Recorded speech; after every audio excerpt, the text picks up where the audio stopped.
এই এলাকার প্রবীণ নবীন সমস্ত স্তরের মানুষরা রয়েছেন, কিরণও রয়েছে।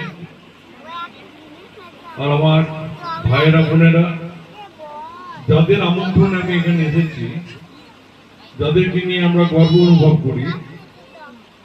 বীরভূম হচ্ছে সাংস্কৃতিক জায়গা। সমস্ত স্তরের সংস্কৃতি মানে জগতের মানুষ এই বীরভূমে রয়েছে।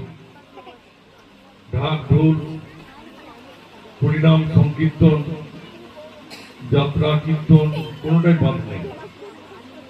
তোমার বোনেরা এখানে আসার জন্য আমাকে আমন্ত্রণ জানিয়েছে। আমি বোনেদের কাছে কৃতজ্ঞ যে এই শুভ সন্ধ্যায়, এই সুন্দর অনুষ্ঠানে আমাকেও এখানে একটু আশীর্বাদ চাওয়ার সুযোগ দিয়েছে।